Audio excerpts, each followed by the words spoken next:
Bem-vindos ao canal Titãs da História. Hoje, vamos explorar a fascinante vida de uma das mulheres mais poderosas e influentes do mundo, Cleópatra. Esta rainha do Egito é conhecida por sua beleza, inteligência e astúcia política. Foi governante durante uma época de grande turbulência e mudança. Neste vídeo, vamos mergulhar numa breve biografia de Cleópatra, desde seu nascimento até sua morte, e examinar como ela deixou sua marca no mundo antigo. Prepare-se para uma viagem pelo tempo enquanto descobrimos a incrível história de Cleópatra. O nascimento de Cleópatra ocorreu no ano 69 a.C., e ela era filha do faraó Ptolomeu XII. Embora a identidade de sua mãe ainda seja incerta, muitos acreditam que tenha sido Cleópatra V, esposa do faraó egípcio. Embora tenha nascido em Alexandria, no Egito, Cleópatra era considerada grega em termos culturais. Naquela época, o Egito estava sob o domínio da dinastia ptolomaica, que assumiu o poder após a morte de Alexandre, o Grande. No século IV a.C., o Egito foi conquistado por Alexandre e incorporado à Macedônia. Após a morte de Alexandre em 323 a.C., um de seus generais, Ptolomeu I, assumiu o controle do Egito. Dado que Ptolomeu era de origem grega, a dinastia ptolomaica tinha fortes raízes culturais gregas. Por isso, a língua materna de Cleópatra era o grego e a sua formação educacional seguia os padrões da cultura grega.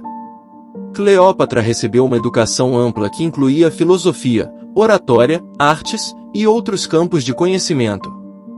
Ela se destacou dos outros membros da dinastia ptolomaica ao aprender a falar a língua nativa do Egito, além de outras línguas. Com uma personalidade forte e habilidades políticas notáveis, ela buscava governar seu reino com autonomia.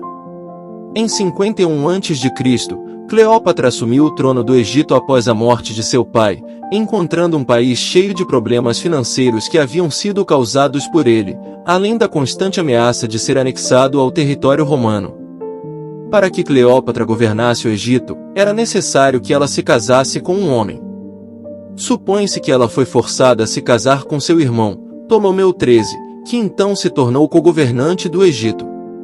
No entanto, Cleópatra era determinada a tomar suas próprias decisões e não permitia que seu irmão interferisse em seus julgamentos e ações. Isso resultou em uma disputa entre os dois, culminando em uma guerra. Em 48 a.C., Cleópatra foi forçada a fugir de Alexandria. A disputa que ocorria em Roma entre Júlio César e Pompeu acabou se entrelaçando com a disputa entre Cleópatra e Ptolomeu XIII no Egito. Isso porque, após ser derrotado em uma batalha, Pompeu buscou refúgio no Egito, mas Ptolomeu XIII, visando o apoio de Júlio César, decidiu matá-lo e enviar sua cabeça para o líder romano.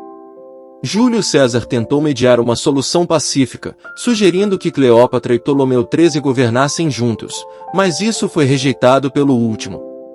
As tropas de Ptolomeu XIII cercaram Júlio César no Egito, e ele ficou preso lá por meses até que as tropas romanas chegassem para libertá-lo. Júlio César então enfrentou e venceu Ptolomeu XIII, que acabou morrendo afogado durante uma batalha. Depois da morte de Ptolomeu XIII, Cleópatra tornou-se amante de Júlio César, com quem teve um filho chamado Cesarião. Ela chegou a visitar Roma, hospedando-se na residência de Júlio César, mesmo ele sendo casado com Calpurnia.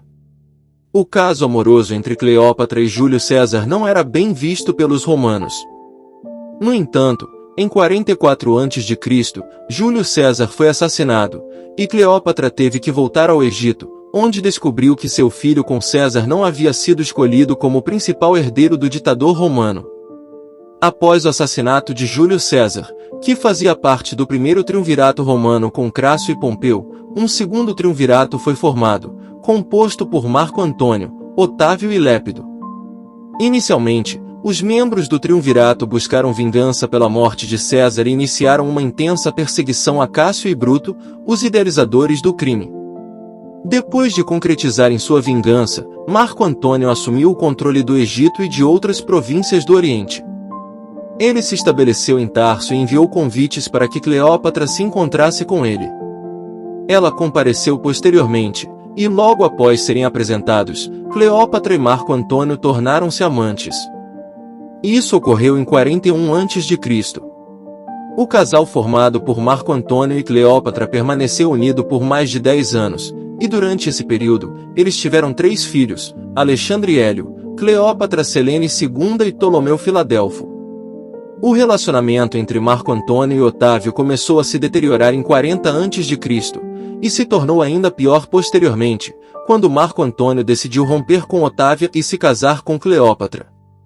Essa atitude desagradou Otávio, que aproveitou a situação para convencer o Senado romano a declarar guerra contra Marco Antônio. Em 31 a.C., a Batalha de Áxio foi o desfecho trágico para Marco Antônio e Cleópatra. Com a derrota das forças egípcias, eles ficaram em posição delicada. As tropas de Otávio invadiram o Egito e, depois de ser falsamente informado da morte de Cleópatra, Marco Antônio cometeu suicídio. Cleópatra tornou-se prisioneira de Otávio, mas para evitar ser levada a Roma, ela se suicidou em 30 a.C., deixando-se ser mordida por uma serpente. Com a anexação do Egito ao Império Romano, Otávio tornou-se o primeiro imperador de Roma. E assim concluímos essa breve biografia de Cleópatra, uma das mulheres mais fascinantes e poderosas da história. Ela governou o Egito com inteligência, astúcia e beleza, e sua vida foi marcada por alianças políticas, amores intensos e tragédias. Cleópatra desafiou as normas sociais da época e se tornou uma lenda, cujo legado ainda é lembrado até os dias de hoje. Sua história é um testemunho da força e determinação feminina em um mundo dominado pelos homens, e sua figura continua a inspirar muitas pessoas ao redor do mundo.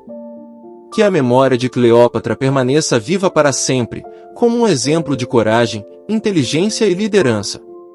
Não deixe de curtir, se inscrever no canal e compartilhar esse vídeo sobre Cleópatra. Obrigado por nos acompanhar nessa jornada e até a próxima!